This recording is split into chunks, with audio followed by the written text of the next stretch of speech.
नमस्कार, मैं हूं सैयद सुहेल और 12 बजे के बुलेटिन की शुरुआत करेंगे आज की बड़ी खबर के साथ कि देशद्रोह के आरोप जिन पर लगे वो वापस आ गए हैं। मुख्य आरोपी उमर खालिद ने अपने ऊपर लगे आरोपों को गलत बताया है। ताजा खबर यह है कि दिल्ली पुलिस जेएनयू के गेट पर पहुंच गई। सवाल यह है कि क्या पुलिस आरोपी छात्र को गिरफ्तार करेगी या फिर छात्र खुद सरेंडर करेंगे। पुलिस जेएनयू प्रशासन से बात कर रही है। उमर खालिद के अलावा अनिर्बान भट्टाचार्य, आशुतोष रामानागा, अनंत प्रकाश पर भी देशद्रोही नारेबाजी का इल्जाम है। इस बीच जेएनयू टीचर्स एसोसिएशन ने कहा है कि छात्रों के खिलाफ सारे चार्जेस वापस लिए जाएं और वाइस चांसलर पुलिस को कैंपस में आने से रोकें। दो तस्वीरें हम आपको दिखा रहे हैं। पहली तस्वीर उमर खालिद की है। बीती रात उमर खालिद जेएनयू कैंपस में पहुंचा। उमर खालिद ने छात्रों को संबोधित किया। लगभग 14 से 15 मिनट तक उमर खालिद ने छात्रों को संबोधित किया। दरअसल उसके पास तो पासपोर्ट तक नहीं है। उमर खालिद ने कहा कि मेरा नाम उमर खालिद है लेकिन मैं आतंकी नहीं हूं। सवाल ये कि देशद्रोह के आरोप जिन छात्रों पर लगे हैं, क्या पुलिस उनकी गिरफ्तारी करेगी?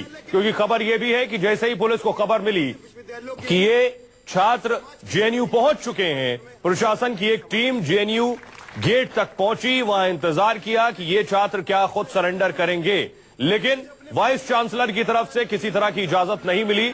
उसके बाद पुलिस वापस लौट गई। तो क्या पुलिस अब इन्हें अरेस्ट करेगी या फिर ये खुद सरेंडर करेंगे? फिलहाल टीचर्स एसोसिएशन की बैठक चल रही है और कोई भी आखिरी फैसला हो सकता है वाइस चांसलर ही लें या फिर पुलिस खुद इस मामले में दखल कर इन छात्रों को गिरफ्तार करे। इस पूरे मामले पर दिल्ली के पुलिस कमिश्नर बीएस बस्सी ने क्या कुछ कहा है, आइए आपको सुनवाते हैं। जावेद हुसैन जुड़ रहे हैं हमारे सहयोगी जो सीधे जेएनयू में ही मौजूद हैं। जावेद, फिलहाल क्या कुछ चल रहा है वहां और क्या पुलिस अरेस्ट करने की तैयारी में है या फिर वीसी के सिग्नल का इंतजार है?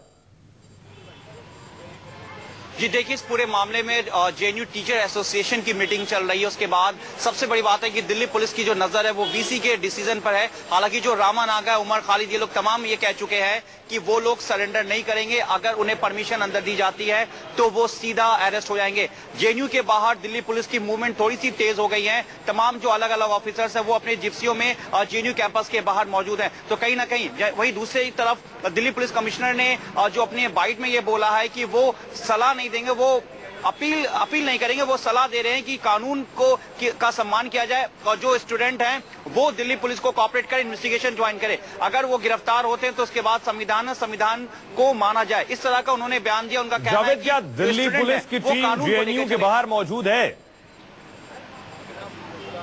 जी, अभी भी इस वक्त भी दिल्ली पुलिस की जो यहाँ पे आपने देखा होगा कुछ देर पहले विजुअल्स में कि जो मूवमेंट है उसमें से एक दो जिप्सियां अभी भी जेएनयू के कैंपस के बाहर है। लेकिन इस वक्त हमारे साथ जो हमारे संवाददाता राहुल प्रकाश मौजूद है जो रात भर यहाँ पर रहकर उन्होंने रिपोर्टिंग की। उनसे हम जानते हैं कि रात से लेकर सुबह तक क्या क्या हुआ कैंपस के अंदर। राहुल, आप रात से यहाँ पर रिपोर्टिंग कर रहे हैं, उमर खालिद को देख रहे हैं, रामानागा को देख रहे हैं, क्या मूवमेंट रहा अभी तक, क्या रहा अंदर का? देखिए, अभी फिलहाल जो टीचर एसोसिएशन है वो वीसी से मुलाकात करेंगी। वो एक लिखित में तमाम वो सवाल हैं उनके कि जो इन पे आरोप लगाए हैं वो आरोपों को हटाया जाए। जिस तरीके के देश विरोधी नारे लगाए गए थे, जो एक्ट लगाई हैं, धाराएं लगाई हैं, वो हटाई जाएं और जिस तरीके की जो कन्हैया की अरेस्टिंग हुई थी उसको देखते हुए इन तमाम को अरेस्ट ना किया जाए। हालांकि इस दौर पे इनका ये कहना है कि अगर वीसी परमिशन देते हैं पुलिस को तो परमिशन के बाद ये अरेस्ट होने के लिए तैयार हैं, यानी साफ तौर पे इनका कोई विरोध नहीं रहेगा। लेकिन अपनी जो मांगे हैं इनकी टीचर एसोसिएशन की, जो वीसी को देना चाहते हैं कि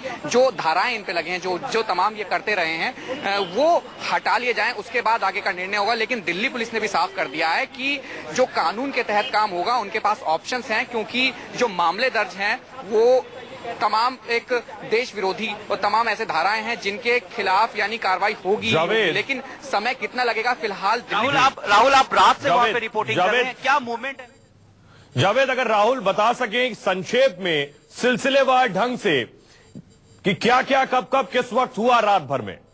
और वो लगातार राहुल, आप पूरा संक्षेप में आप हमें बताएं कि रात से लेके अभी तक जब आप कैंपस के बाहर आए हैं पूरा कैसे सिचुएशन, कैसे एक चीजें हुई, कैसे वहां पे उन्होंने स्पीच दिया, किस तरह से, सारा एक संक्षेप में आप बताएं। देखिए, जिस तरीके से देर रात एक माहौल बना, ये एक सभा का आयोजन किया गया उमर खालिद और अपने सहयोगियों के साथ। तमाम जो स्टूडेंट्स थे वो एक विंग इकट्ठा हुआ, एकेडमिक सेक्शन में इकट्ठे थे। तमाम वो रात भर चहल पहल रही, एकाएक फिर स्पीच हुई। स्पीच में वो तमाम अपना पक्ष रखते रहे, क्योंकि जिस तरीके की एक्टिविटी 10 दिनों के दौरान रही और 10 दिनों के दौरान उमर खालिद अपने साथियों के साथ कहीं आसपास ही थे। जिस तरीके से उन्होंने कहा है कि हम कहीं गए नहीं थे, लेकिन माहौल को देखते हुए हम दूर थे। लेकिन उसके बाद जिस तरीके का लुकआउट नोटिस दिल्ली पुलिस ने जारी किया था और तमाम जो माहौल और एक्टिविटियां होती रही, उसके कारण उनको सामने आना पड़ा। और उसके बाद वो सामने आके अपनी स्पीच में वो तमाम बातें कहते रहे, क्योंकि देश विरोधी नारे, देश विरोधी एक्टिविटी जिस तरीके की बात की जा रही थी, उमर खालिद और इनके सहयोगियों ने उस दिन ये नारे लगाए थे। ये बात उन्होंने जरूर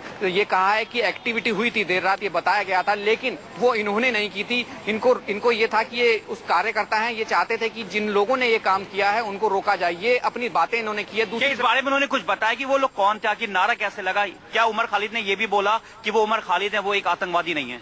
देखिए, उमर खालिद ने अपनी स्पीच में वो सारी बातें रखी जो जिस दिन ये स्लोगन हुआ था, जेएनयू में जो एक्टिविटी जो पूरी हुई थी, उसमें साफ तौर पे कहा है कि जिस तरीके से उनको एक ट्रायल यानी मीडिया ट्रायल यानी कुछ चीजें उनके इमेज में बनाई गई है पिछले 10 दिनों के दौरान, वो उनके खिलाफ बनाया गया है साजिश है। शायद वो उस चीज को सामने रखने के लिए आज अपने सहयोगियों के साथ साथ आए हैं। लेकिन वो ये चाहते हैं कि वीसी इस पूरे मामले को देखे, इन्वेस्टिगेट करे। कि इंटरनल कमेटी है वो पहले इन्वेस्टिगेट